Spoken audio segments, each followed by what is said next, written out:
their TV show got canceled, but Discovery gives them a whole network. Discovery's like, yo, we're going to make the Magnolia Network all around you guys. And you guys are going to create like hundreds of hours of like TV that's fixer-upper content, cooking content, gardening content, like all the like house shit, right? And now they've built this empire. The kind of the bottom line of the headline of this story is this couple in a span of about 10 years has built $1 billion brand around themselves. So it's that big? It's that big.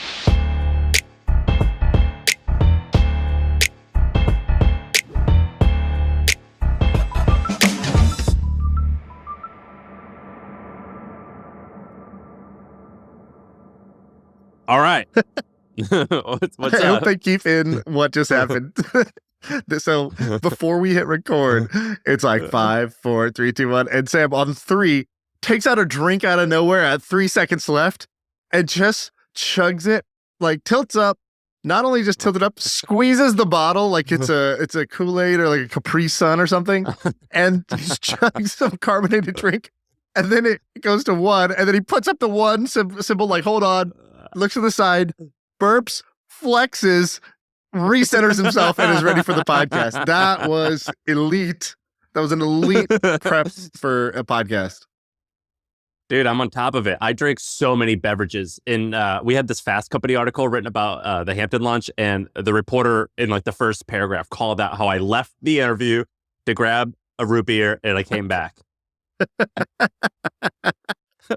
Yeah, he skimmed the foam off the root beer like it was a Guinness, and then finished it. Held up the 1 second sign to my lips, told me to shush as he drained his root beer during the interview. You know how men drink like IPAs and crap, and then they look at the glass after they take a drink and try to analyze it? That's basically what I do with my Coke Zero. Dude, you got to have more weird quirks, because like, you can't really be a billionaire founder if you're not super weird. So, you got to start picking up some things like, he only wears, open-toed sandals with socks, and like, he wears shorts with, EMF protection on his pockets because he's worried about radiation. And what are the other weird things that you can do? Well, I had carbonated water on tap for a while. That was pretty awesome. Like I like only drink carbonated water, no normal water. Only sleeps during full moons. Do you have you don't have any eccentricities, do you? No, that's why I'm broke, dude. I need some of these before, otherwise how can I be the weird rich billionaire I'm trying to be? We have Shaan and I have these friends. I won't name who they are, but they're young guys, and the minute that they got like a mild amount of success, like maybe 500,000 in revenue, they clearly had read like Naval's book on like charging by time or something like that. And then they sent all of their clients, it's like a client services business, saying, we don't do meetings anymore. And that they were leading into that eccentricity thing. And I wanted to tell them, you guys are doing great, but you're not there yet. And their biggest customer dropped them immediately. Yeah. It was like, oh, yeah. Well, we kind of needed to meet to talk about okay, well, I guess we'll just find another vendor. Yeah. I want to tell him, like, it's great. I love the attitude. Showed up to meetings with the shirt off, and it was just like, well, that's cool. It's one way. Yeah. It's one way to wear your shirt. That's not the way that particular client was willing to do it, so it's no longer their client, but that is our way. Right. Yeah, that is definitely our way. They do have a nipple policy, unfortunately. Yeah, they're not on board with the Free the Nip campaign, unfortunately. Yeah. Oh, we forgot to shout out. We're doing a live pod April 29th. That's a Saturday. If you live in Austin, or if you want to fly in, Shaan and I, along with MFM guest Andrew Wilkinson, are doing a live pod. So if you go to mfmpod.com, you'll see the details and you'll see tickets. We're going to do a live pod. We did this in Vancouver a couple months ago. It's sold out. This one's going to sell out as well. So if you're interested in hanging out with Shaan, me, Andrew Wilkinson, as well as 500-600 other guests and fans of MFM, we're going to be there. So check it out, mfmpod.com, and you'll see the banner up top where you can check out tickets. Dude, we have a bunch of stuff. You have Chip and Joanna Gaines on there today. Yeah. And I went to Waco this weekend, where they are from. Oh, no way. And like saw some of their houses. Yeah. That's crazy. Okay, so you might know more about this than I do. Okay, so let me tee it up, and then you tell me what you know about these people. So here's my trail of events, and I'll put the disclaimer out there right now. If you actually know about them, that this is going to all sound very elementary. This is going to sound very, very beginner because I was a complete beginner about like, who are these people? I'm walking around in Target. For the listener, though, Shaan doesn't know, like, I told him what Coldplay was last week. Like, he didn't know. He thought that was like baseball in the wintertime. He didn't know anything about like pop culture. So this is you learning out loud. Yeah, exactly. Like, I still use a flip phone. So I left my house. I go to Target, and inside Target, there's this one section that my wife always goes into. And it's the only section in Target that looks like this, where there's a giant picture of this happy white couple, and it's their names. Like, it's like, oh, here's aisle 1, 2, 3, 4, 5, Chip and Joanna Gaines, 6, 7, 8, 9. It's like, why do they have their own section? So I noticed that first, and I thought, that's interesting. Are these YouTubers? Who are these people? Is this the owner of Target? What is this? And so I noticed that and filed that away. Then I was talking to Aldone, who came on the pod, or we talked about him on the pod, who runs Missouri Star Quilt Company, the big quilt company, a huge quilt company. And he did this thing where he started buying up a section of a town. He basically bought a town and started to build it out. He wanted to make it like, quilt heaven. So basically a mecca for where quilters would go as like as a pilgrimage to go and just like really indulge in their hobby. And he told me Disney World for grandmas. Disney World for your auntie. So he was like, all right, well, I go, does anybody else do this? And he goes, well, there's Chip and Joanna Gaines thing in Waco. And I go, there they are again. Who are these people? And, fool me once, shame on me, and fool me twice, shame on me. Finally, I'll look you up. And I looked them up, and they got an incredible story. It sounds like you're pretty familiar with them, but he had told me one thing that kind of caught my attention. He goes, it shocks me, by the way, you don't know about these people. I mean, like in the Midwest and amongst like moms, like you are so California that you don't know about this. They've been in the game for like 10 years, but I don't know too much about them. Yeah, it's quaint, but I looked them up. The YouTube videos are amazing, by the way. If you watch the YouTube videos, so they own a part of town in Waco that they've just branded as their own. They bought these 2 abandoned, I think, silos, like grain silos. And so they call it like whatever, Siloville or whatever. And they have the Silobration at the end of the year where it's just like this like huge party for themselves. So their brand Magnolia is everywhere in this little area. So they have the Magnolia Market where you go buy your stuff. And then they have the Magnolia Table Restaurant, which is served by the vegetables from Joanna's garden. And then there's the Magnolia other thing. And then there's the Magnolia other thing. And it's just all them. And they get about 2 million visitors a year just coming and making the pilgrimage to Waco, Texas, which is really the middle of nowhere for Texas. I lived in Texas and I never went to Waco. Like, it was not even in my top 10 places to go in Texas. And so they have made Waco a destination. They literally have raised the housing prices in that area by like 24% because they have made it an attraction. And their story is kind of interesting. I don't know if you know their backstory. Do you know pretty well? I don't. So the story goes something like this. And again, I'm a beginner, so I'm doing the thing where you read the press release and you're like, oh, that's how they met. How fortunate. Or, like when you hear about somebody saying like, how'd you think of the idea? It's like, well, I saw a single mother struggling, and I just decided that would be my mission. It's like, no, dude, you read a report that said this market was growing, and that's why you started this business. But like, here's the PR version of their story. They live in Waco, Texas. Chip, the guy, goes into this car repair shop that her dad owns, sees a picture of her on the wall, and decides, I'm going to marry that girl. Suspicious, but okay. Keeps going back to the car repair shop. That story, it could go a different route and just totally. It's like when you whisper in someone's ear, like, "I see you," versus like write it on their mirror when they're in the shower. You know what I mean? Like, context matters here. The ending of the story really makes it okay, exactly. But it could go either way. She doesn't end up in a freezer. So he keeps going back, and he eventually bumps into her, asks her out on a date. They go on a date. Whatever. They end up getting together. This is back in like 2003-ish. And so he was doing house flipping, and she was kind of like, I guess, like working with doing like commercials for her dad's car repair place or whatever. And they get together and they decide, they don't have anything to their name, but they decide to try to make something of this house flipping thing. She's like, oh, I could use my design sense. You're a contractor, and let's so they move into this like 800 square foot house, and they renovate it while they live there.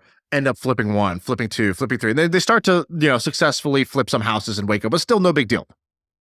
Then a TV show from HGTV starts casting, and they read about this husband and wife house flipper in Waco, Texas. And they said, well, Waco, we're kind of hoping for somebody in LA or New York or maybe Atlanta or something like that. But like, okay, whatever, let's go down to Waco and meet him. And he's got this like kind of big personality. He's real outgoing, and she's really good looking. And so it like plays well for TV. So they get their show on HGTV called Fixer Upper. And basically the show, like from day one, is a hit. And so they go from kind of husband and wife, small time house flippers, like very small houses that they're flipping in Waco, to now on TV. And they're doing this, and they do 5 or 6 seasons. They become very famous on HGTV. Show gets canceled, but what they did was they had built this following, and they had this brand in mind that they had called Magnolia. Like they had opened up a retail store back in the day. They closed it because it wasn't really going so well, but they had this idea for this store called Magnolia. So when the show ends, they do 2 things. They reopen Magnolia as a beautiful place in Waco. And then secondly, they go to the channel, Discovery Channel, and they go, and their TV show got canceled, but Discovery gives them a whole network. Discovery's like, yo, we're going to make the Magnolia Network all around you guys. And you guys are going to create like hundreds of hours of like TV that's fixer-upper content, cooking content, gardening content, like all the like house shit, right? And now they've built this empire. The kind of the bottom line of the headline of this story is this couple in a span of about 10 years has built $1 billion brand around themselves. So it's that big? It's that big. So there's no real numbers that like have come out. So like if you go look for their net worth or their revenue, super hush hush, which just makes these little hairs on my arm start to tingle a little bit. I know when it's that hush hush, that means it's a lot bigger than you think, especially because you see it like Target partnered with them to develop that line of goods in their store. So like when Target, it's not even like they got their brand into Target. It's like Target came to them and was like, let's make a brand. That's like a big deal. They have Killers move in silence. Killers move in silence. And you hear, so if you don't hear about it in TechCrunch, you know it's doing good. I thought you were going to hit them with a G's and lasagna type of line, no? No, not. Well, I think I've milked that one dry. Dude, it's like my mom when she was on the phone with like a customer service person, and you're like A as in apple, B as in Bob, whatever. She goes K as in knife. I just lost it. I was like, I don't think you understand how that works. Yeah, it's like, that's hilarious. So K is they operate like K is a knife. I grew up on this street called Simpson, and I would be like, my address is this Simpson, like OJ Simpson, and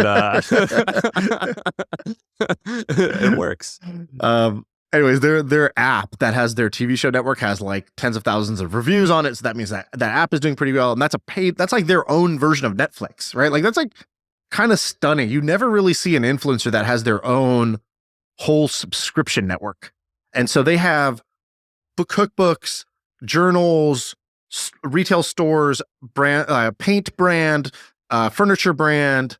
They have their TV show network. They got everything. And this idea, and they have their own town, which gets 2 million visitors a year. Like if your website gets 2 million visitors a year, you're doing pretty okay. You're out there, let alone 2 million people making the pilgrimage to your small town in Waco to come buy shit from your stores. That's kind of impressive.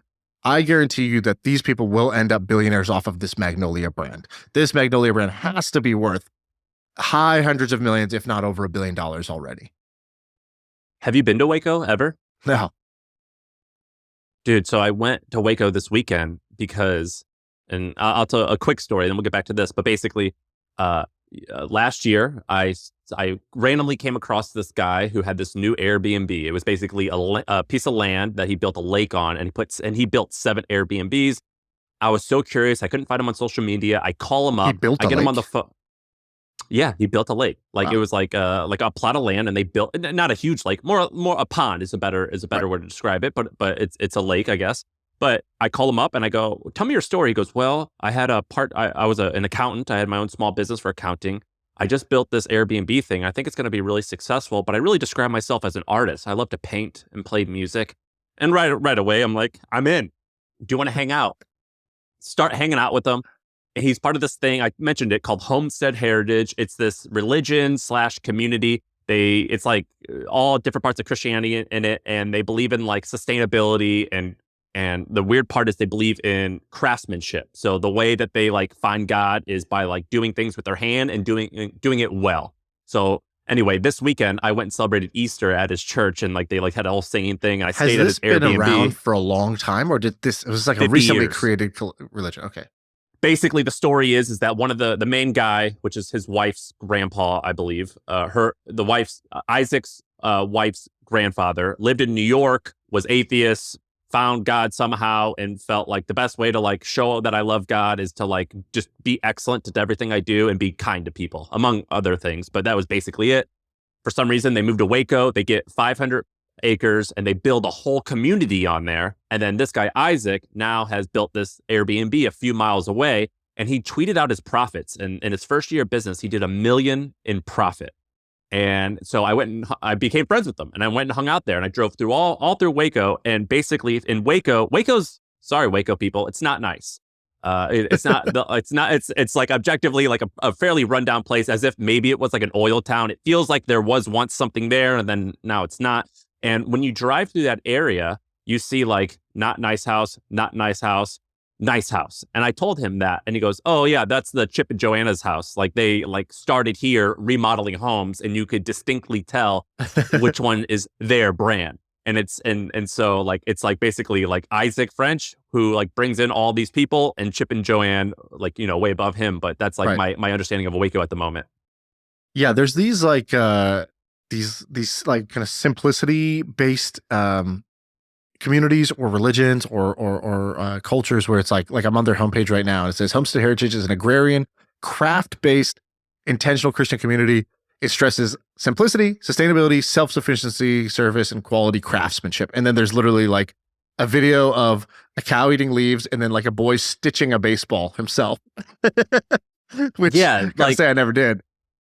Well, I was like, Isaac showed me around. He goes, here, let me show you the orchard I planted last week, you know, and it's like, it has 200 apple trees. He's like, we did this for the community. Anyone can come take an apple. It'll be ready in like 5 years. And that's what he does instead of watching TV. So if I'll be like, hey, have you seen this movie? He's like, no, I don't really watch movies. I'm planting trees. Not a whole lot of My First Million podcast listeners out there, probably. There were a few. I think there was a few, but you know, they're more fans of like Johnny Appleseed than Sean Purry. I don't think.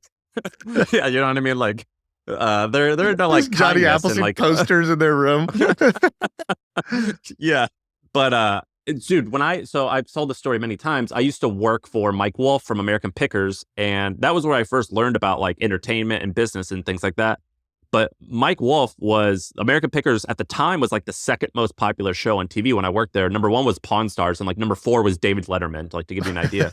and I know for real, that was the real rankings. And then I would be at the store, and some days we would sell $30,000 of T-shirts at the store. And these like were not nice T-shirts; they were just normal, like with the logo on it. We would sell like 10 grand worth of mugs. And so like these shows kill it. And what Mike did was he would film himself. Basically the show is he would drive to Barnes, find old stuff, tell you the history about it, buy it, and then sell it.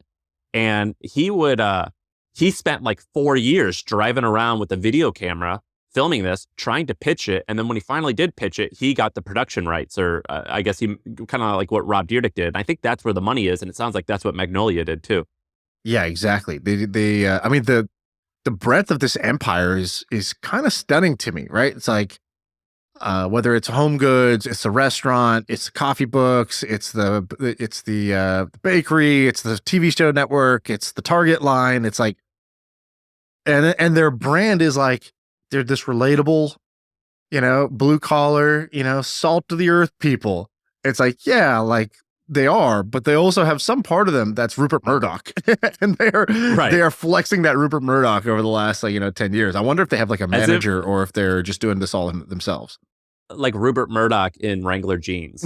Like it's we're relatable, but we'll gut your heart out if we had to. Right. If Succession Uh, was in denim.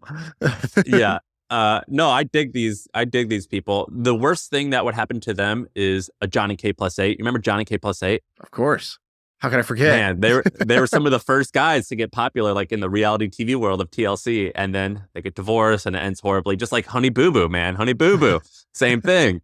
It always ends horribly. So hopefully it doesn't end that way. I remember like seeing. If your shtick is just how many kids you can have, that is not have a sustainable. It's like sometimes you see these YouTubers and they come out real hot because it's like, I'm buried alive with tarantulas, 10 million clicks. You're like, yo, but where to from here, son? Where are you going to go with this? Like, this is not a sustainable path for you. Yeah, but I like these people. I mean, they seem like pretty, like, I don't know, wholesome, but we'll see how money impacts things. Well, you have Oprah on here, and I think that Chip and Joanna Gaines and other people like them, like Brene Brown, they're kind of filling this Oprah gap. Like Oprah left some big shoes to fill, I feel. And I've been amazed by the. Do you follow Brene Brown very much? Yeah, my wife is reading all her stuff, and like she's kind of killing it amongst like the empathy crowd, the vulnerability crowd. Yeah, yeah. It's those authents who are all about authenticity. Yeah, the capital E, empathy.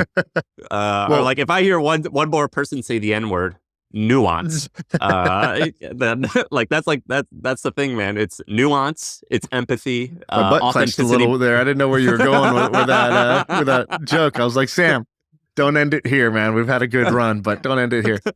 Nuance. So have you seen her Netflix special? No. I like her, but that's not my speed. It's a gotta watch. It's that good? It's that good. So go watch her first Netflix special. You got to watch it just because you've never seen anything like it. It's basically Tony Robbins, Oprah, and a stand-up comedian at the same time. Like she comes out on stage like a stand-up comedian, and she's funny without telling too many like jokes. Like it's not like set up punchline, but she's funny. But then she starts talking about vulnerability and herself, and then people in the crowd are crying, and you're just like, what kind of event is this? It's like, Twister with my emotions. Like I don't know what's going on. I got right leg on sad, and I got left hand on empowered. I didn't know what was happening. It's kind of an incredible little live show that she's created. And at first I was like, why would Netflix give a special to this person? I don't even understand what that could be. But it's actually pretty well done for what it is, and I could see why she's so likable, why she is so like relatable to people. You quickly went from like, wow to wow. Yeah, exactly. No, I'll watch her. Do you want? Can I tell you a little about Oprah? So we were gonna talk about Oprah last time. We didn't really know what we were talking about, so I dug in a little bit. I guess the theme of this episode then is what are the TV empires or female TV empires, something like that. I don't know. Let's see where we can go with this. TV empires that everyone knows about that you and I are just discovering 20 years after the fact. Empires with empathy that the boys discovered 7 years after they're off air. Capitalize both those E's. All right, I'll tell you a little bit about Oprah. So she started at 17 by doing beauty pageants. She won Miss Black Tennessee. At age 19, she got her first job at the CBS station in Nashville. A few years later, she moved to Maryland and then back to Nashville. And eventually, she was the first African-American news anchor on TV, and that was in Nashville. She basically had an issue where she struggled to show objectivity because she couldn't really report the news because she was showing too much empathy and she was pretty casual. And at the time, like this was like, hey, Oprah, you got to like, keep it straight. You can't like express remorse or like show too much emotion. Right, and she was like, well, let's take this a different way. So she created a show called People Are Talking, and that aired originally in 1977. And she would improvise and she was casual, kind of like you and I, yeah, one could say. Yeah, she was like the MFM of the 70s. And by the end of the decade, so after like 3 or 4 years, she was beating Phil Donahue in the local ratings, and Phil Donahue was God. So he was like the man in charge. So eventually she keeps doing that for a little while longer. But in 1986, so about 10 years after starting that, She gets her own show. It's called The Oprah Winfrey Show. And she, along with a couple outside investors, established her own production company called Harpo Productions. Harpo is Oprah spelled backwards. And at 32 years old, she became the first Black woman to have a nationally syndicated show. And she still owns 80% of that production company. And all along the way, she started like innovating. So in 1996, she created the her book club, which made 130 million in sales in year one, and arguably set the groundwork for this like massive influencer industry that we have. Then in 98, she co-founded the Oxygen Media Group, which has programming towards all types of shows, mostly towards women. She launched Oprah Magazine. She had a radio show.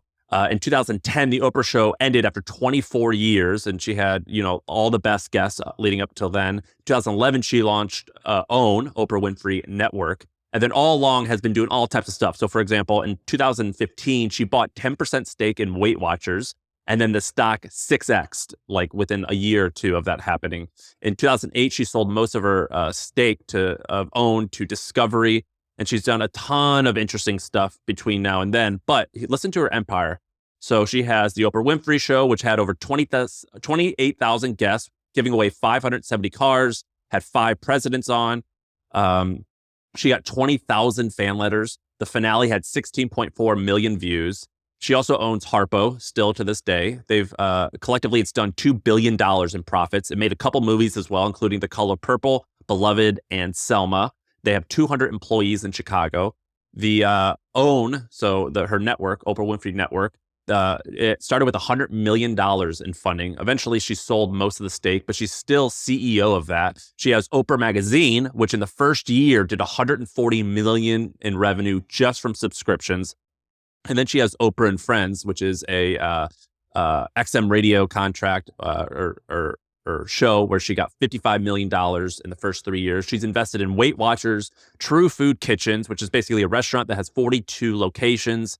She helped start a food science startup backed by Oprah, Katy Perry, and a few others. That has $1 billion in valuation. And she also is a big investor in Oatly. Then, and this is finally, she has a $45 million estate in California, a $14 million one in Washington. In Colorado, she has 60 acres for $14 million. In Hawaii, she has over 1,000 acres, and she has basically her net worth grew from at age 32, she got her first million. At 41, 340 million. 97 at the age of 43, 550 million. And at the age of 48, she became a billionaire. So that's Oprah's story. Super fascinating. I mean, she's been in the game forever, it seems. And I think she's 60 something now and still killing it. I didn't realize she was the CEO and like active in all this. I thought she was more so like a face, but I think she's actually not just a face, but it seems like she's like actually like a mogul, a tycoon. Right. What's one thing that stands out when we talk about these is that there is this like flywheel that happens. Once you become a certain level of famous, it's almost like that graph that's like going viral, the fuck around and find out graph. It's basically like fuck around and find out, but the positive version. It's like you could kind of like if Oprah was like, here's Oprah's maple syrup. Here's Oprah's, like new line of spoons. Here's Oprah's, new board game. Like, what does it really matter at this point? It'd be like her board game does 50 million in sales.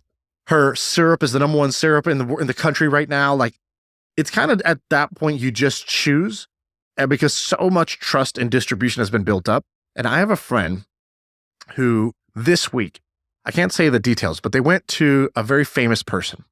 They went to a very famous person and they said they had a business idea. They said, "Hey, our friend has a background in a certain industry," and said, "Hey, famous person, you should be doing something in that industry. Let me walk to you, show up at your door, knock at your door, and say, here's a full business plan of exactly how you would dominate in this category." So they go, they fly out, knock on the door. First, they don't meet the famous person. Famous person sends a manager to them. And by the way, are they like A-list famous? They're super famous. Yes, super, super famous. Got it. Okay. A-list famous. And so they go to them and first they get hit with a manager and they say, hey, they're trying to like look over the manager's head, be like, "Hey, is famous? I just wanted to talk to, just hoping to get a word in with the famous person. Can you get out of the way?" And they're like, no, you have to get through this wall first. They talk to the manager first. They say, "Hey, look, here's my background. I've been super successful in this industry. I think you guys could crush it in this industry. Why don't can I meet the famous person now and tell them the idea? They said, no, tell me the idea. I'm in charge of this. I said, okay, here's the idea. And then the person says, manager says, that's a good idea. Okay, cool.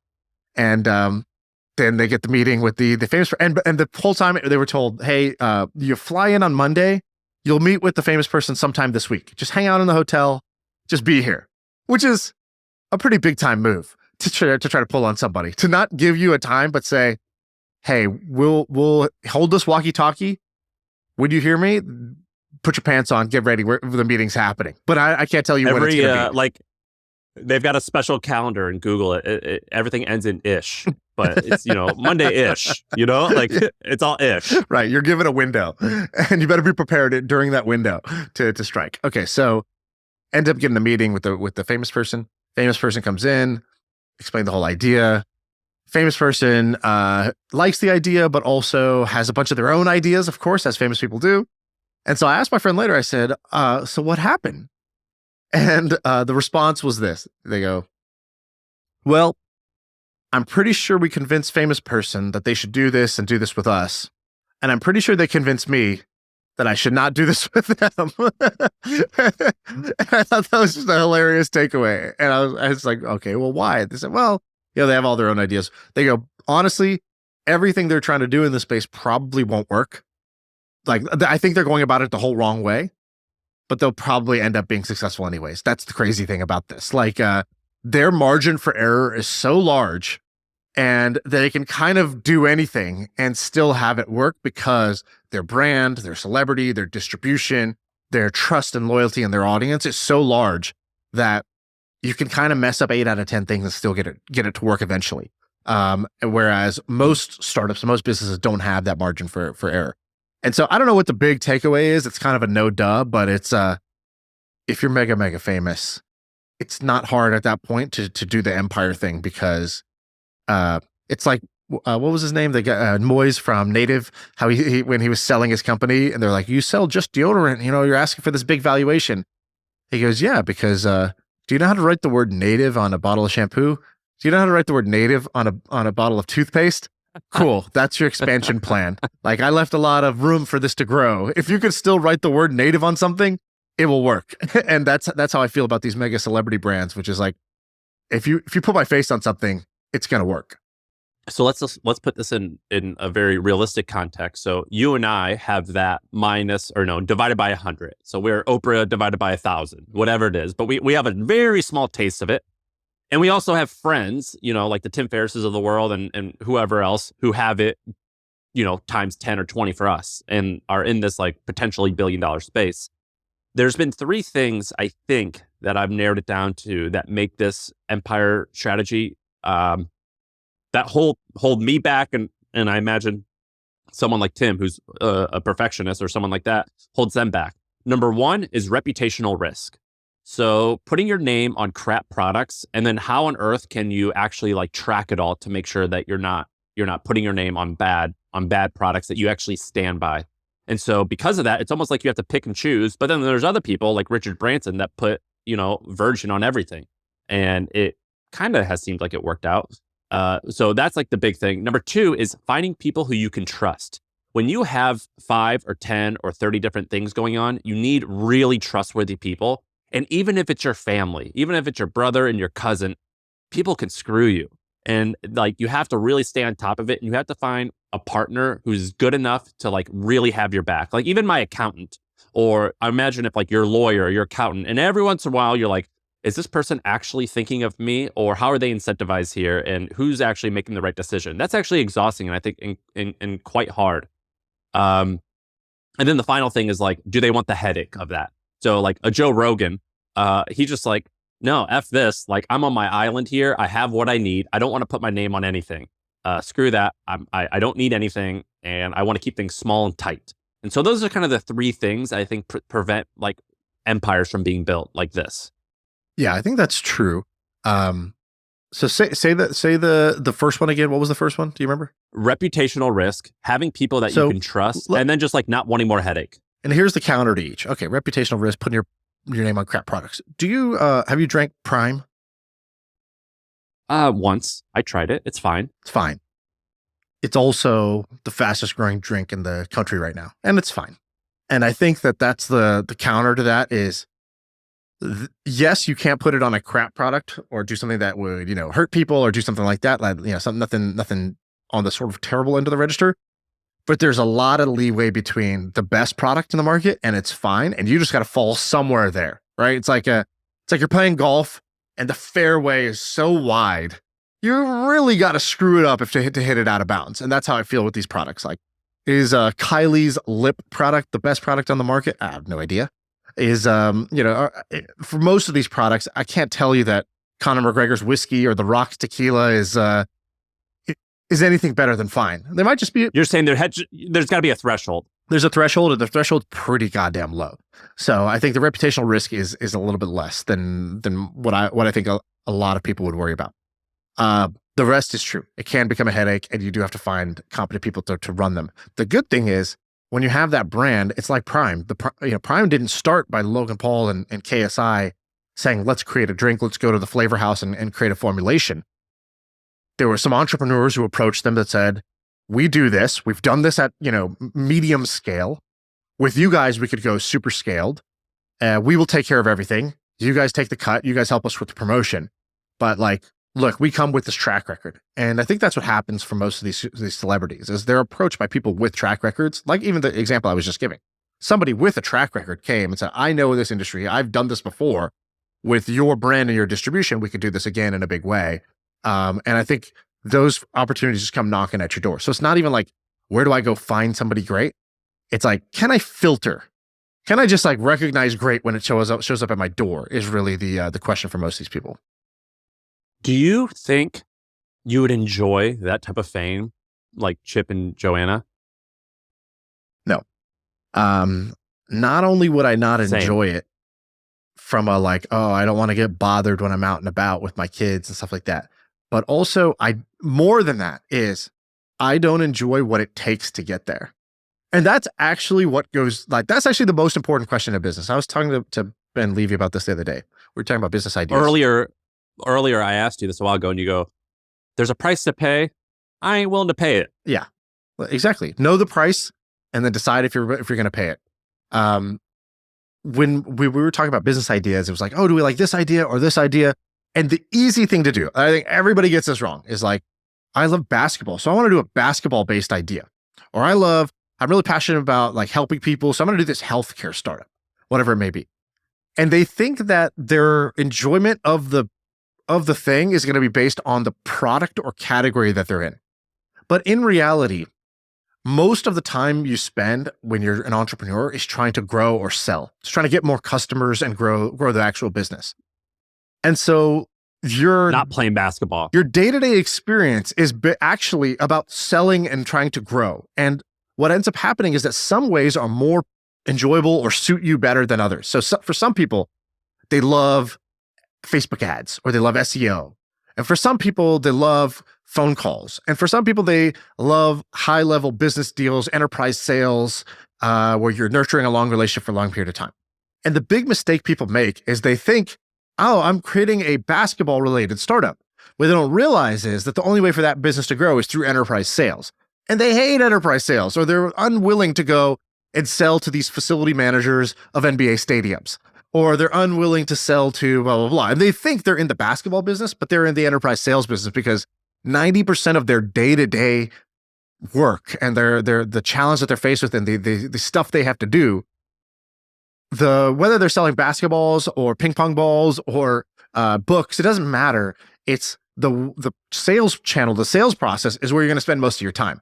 So you got to figure out which sales process do I like the most, or at least tolerate the best, and then find a business that uses that sales process. I think that is I wish somebody had told me that earlier, because I got tripped up with this for many, many years. And when I look back, I'm like, oh, I just really like growing things through Facebook ads. It's to me, it's way better than these other ones. And so I have a list. I'm like, my favorite sales channel is just mention it on the podcast. It couldn't be anything easier than that. Like, if I could just tell people what I think about this product and then they go buy it because they already trust me and they like me and we have enough listeners to this product, to this podcast, that is the number one easiest sales channel, most pleasurable. So if I can think of a business that works in that, fantastic. Number 2 for me is Facebook ads. Why? Because I don't have to talk to anybody. I sit behind a computer, I set up the budget, and when it works, I just scale it up with the push of a button. I don't have to hire more salespeople. I don't have to like go do something new. You can take one image that works or one video, one 10-second video that works in Facebook ads and put millions of dollars of spend behind it and make multiple millions more off that ad. I love that. I love that model. I like that. I can look at the dashboard, see a number, and know what to do. Yes, that's like my number 2. And my number 3 is cold emails, because I'm good at cold emailing, and it's kind of a pain in the ass, but I've done it before. I can train people to do that, of how to cold email in order to generate customers. Those are my 3 favorites. Everything else, I don't like as much. And so when I think of an idea, it's got to fall in that top 3.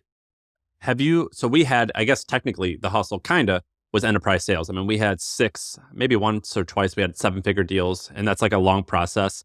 I wasn't allowed to go to those meetings because like, I remember like I had to go and buy like brown shoes and like tight jeans and like tuck my shirt in like a certain way. And I was like, dude, like, I'm Todd. Nice to meet you. It wasn't Like, for me. you got all the details wrong. Just a tank top tucked into some khakis, which are tucked into some brown shoes. Yeah. A giant tunnel you've created with it, tucking everything in. Right before the meeting, they're like, Sam, the buttons are supposed to be in the front.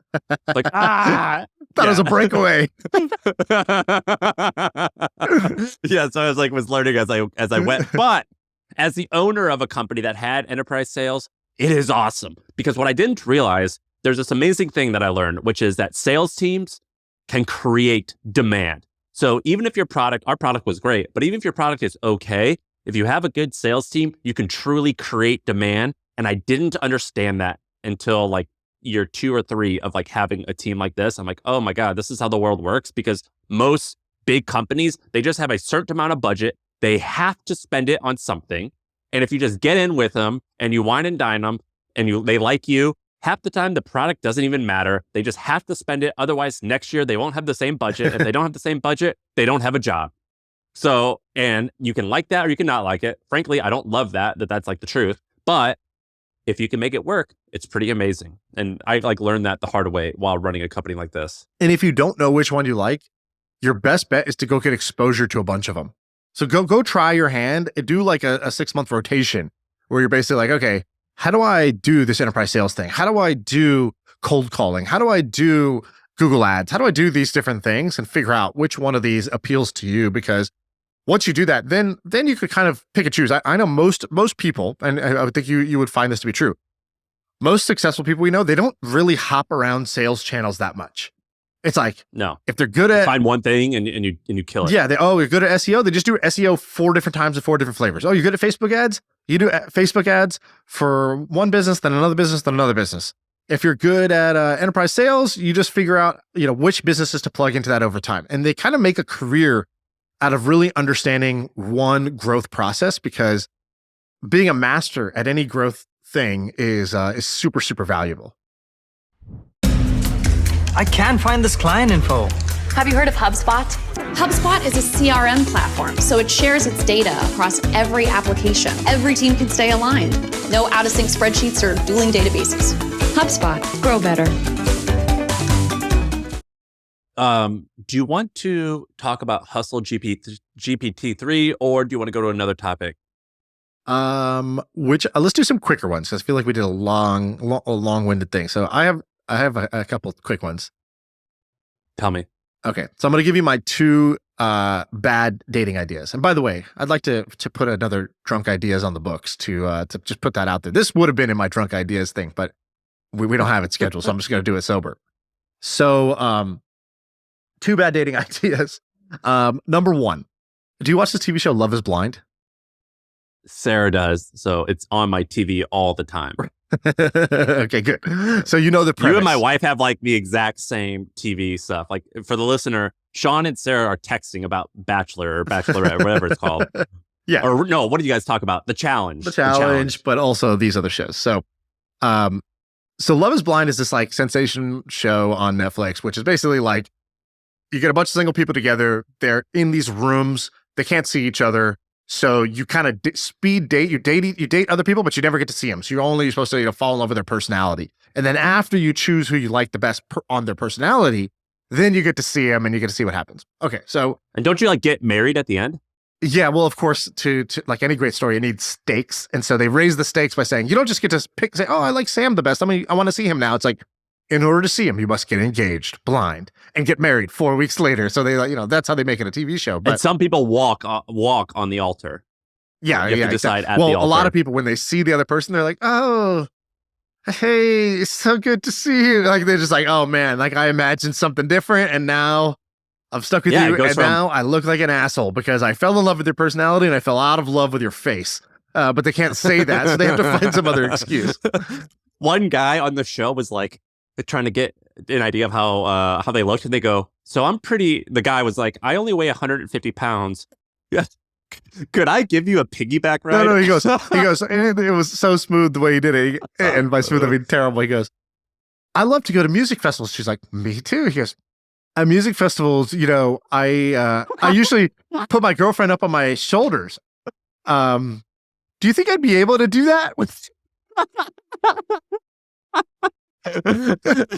He's like, "Did she catch it?" yeah. She was like, no, that's my worst nightmare. Is a guy like struggling to lift my body weight. And so she was just like, what the hell? But and then What size rowboat do we need? on this season, there's one guy they fell in love, and then they meet, and he's not bad looking or whatever, but does really intense eye contact. Like the guy doesn't blink, and she's like, "You're gonna never know this from behind the wall." And so she's like, "Haha, like, how come you're not looking away?" And he's like, "What? What do you mean? I am blinking." And she's like, "No, like, please look away." It's like so uncomfortable to watch. So, anyways, great show. I think somebody should take this show on the road.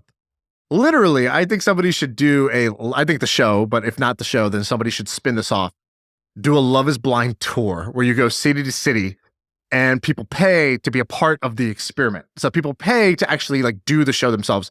I also think you should do a podcast version of Love is Blind because podcast is audio only. So it's already no visual. So you could have two people talking and you could sort of edit and cut this together and make a pod version of Love is Blind. So I think people could take this concept of this dating show, or it could be other dating shows too, but make a tour out of it, make a show out of it where it's going from city to city and people get to participate, almost like American Ninja Warrior. Some people get to participate and other people get to watch the show going down. And I think that these things could generate a lot of money ticket-wise because Netflix has done the hard work of educating the market. And so once you get that education in the market, now somebody should go to them and get the license. Like we talked about this with kids' cartoons. Like, or they can just call it like Love with Poor Eyesight. Or Fuzzy Love. Yeah. I forgot my glasses, love. So like people did this with the cartoons. That right? was a 3 out of 10. Yeah, it's okay. I gave you a laugh to try to like, smooth it over. But like kids cartoons like Blippi or Cocomelon, there's these companies that go and they license the rights to create the Cocomelon live tour or the Blippi live tour. And I've gone to these, and I did a segment on the pod about these. These things make millions of dollars a year. Yeah, well, every parent loves it. It's like you can't really. There's not many places you could take a tiny kid that's like kid friendly. But this is perfect because they already love these cartoons on YouTube, and so I'm willing to pay $50 a ticket times 4. So I pay $200. Then I buy the merch. Then I buy the snacks because of course my kids want snacks. And we go there and we've dropped $400, $500 by the end of it, or something like that. And so these shows can make a lot of money. And so I think somebody could do this with other television shows, including the dating shows. That's not a bad idea at all. Well, that's a great idea. skilled you need to come pitchman. up with something worse. You should have seen an average person try to explain that idea. you would have laughed them out of the room. Okay, here's my second. Love is Blind on tour. Even that sounds all right. So my second bad dating idea. Okay, so you've heard about this like dating app Raya. You know about this app? It's basically a dating app originally for famous people, but now it's like dating apps for people with like verified on Instagram or something. Yeah, I don't even really understand it. I think somebody needs to come over the top on Raya and make the even more elite dating app. So I'm calling it Daddy. Here's what Daddy is. So Daddy or Zaddy, we're debating it internally. So Daddy is an app where for a guy to be on Daddy, actually, let me first start with the girl side. Okay, for a woman to be on Daddy, she's got to basically audition or apply. And we're only accepting the top 1% of eligible women. So this is beautiful, but not just beautiful. Smart, but not just smart. You got to be living in a town, a big city, so that you're available to be reached, to be dated. So beautiful, smart, top 1%, maybe even top 0.1% of applicants get in. More elite than Harvard. And then on the guy side, you got to pay $25,000 a year to be on the app. So that's the app idea. 5,000 men. If you can get 5,000 men who have the money to drop 25 G's on their dating app, they get access to this elite pool of women who want access to this rich group of men. And it is what it is. That's our slogan. It is what it is. Is it right? Nah, but it is what it is, okay? And so it is what it is. It's rich guys with beautiful, smart women. And the business model is, if we can get 5,000 guys to pay us this amount, that's $100 million a year business. Does that sound like something you might be interested in? So when I was studying for Hampton, to launch Hampton, I was curious about communities. And there's a lot of people are like, you should charge $100,000 a year. And the reason being is there's a bunch of communities out there where the whole thing of making it elite and community is just, can you pay the money? Yes. And I was thinking about that, and I'm like, first, the audacity. And second, if you can get, my first question is, how who dare do you? You Think you are? Yeah. Who are you? But if you can get past that, how amazing is that? Where your whole business is just, if you could pay it, you're probably good. So we'll just, we're happy to be that middleman and check it out. And so there's this app called The League. Do you know what The League is? Mm-hmm. It's a dating app. It started when we were in San Francisco by this woman named Amanda Bradford, who I'm friends with here in Austin. She sold it recently to, what's the big company? IAC, who owns Match and Bumble or not Bumble, Tinder. Yeah. And when Amanda was getting started, the league kind of took off. And so you probably don't know this. And it was Ivy League was the premise, right? It was Ivy League. But then one day she was like, how hard can I push this? And so right now the league costs, I believe it's either $499 or $999. So it's either $499 or $999. It's one of those two. And the reason being is that's the highest price per month that you can charge on Apple's on the Apple Store. $399 per month. $399 per month. So yeah, it's the highest that you can possibly charge. And she goes, screw it. That's what it's going to cost to get premium features. And people at I think her team was like, this is crazy. We can't do this. No one will do this. And it crushed it. And IAC came to her and they're like, we want to buy you because how on earth are you able to charge this? And I imagine in her head, she was like, well, it was actually pretty easy. I just added an extra 9 at the end of actually, you're right. 9. It was 9. The highest tier is called Investor.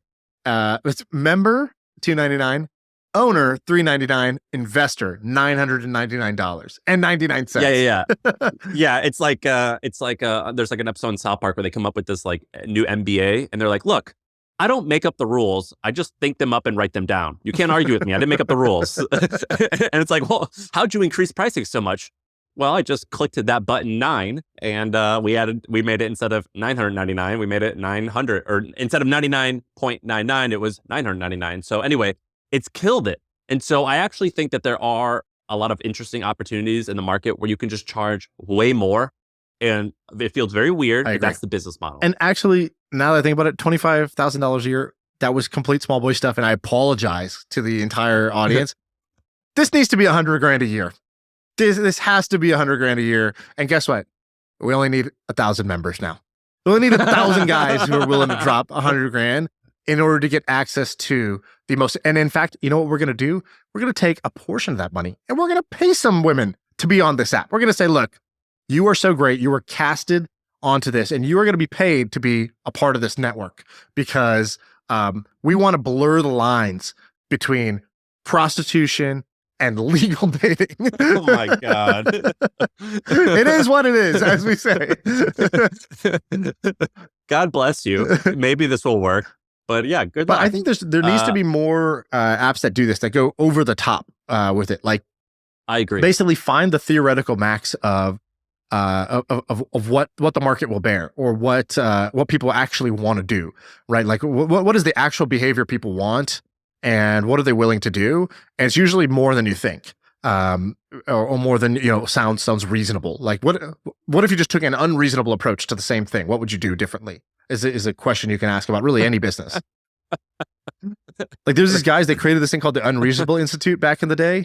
And I loved it. Is that real? Yeah, it was a great idea. It was called the Unreasonable Institute. And it was I just loved the name because I loved the entire premise, which was what good has come from just taking a reasonable approach to something?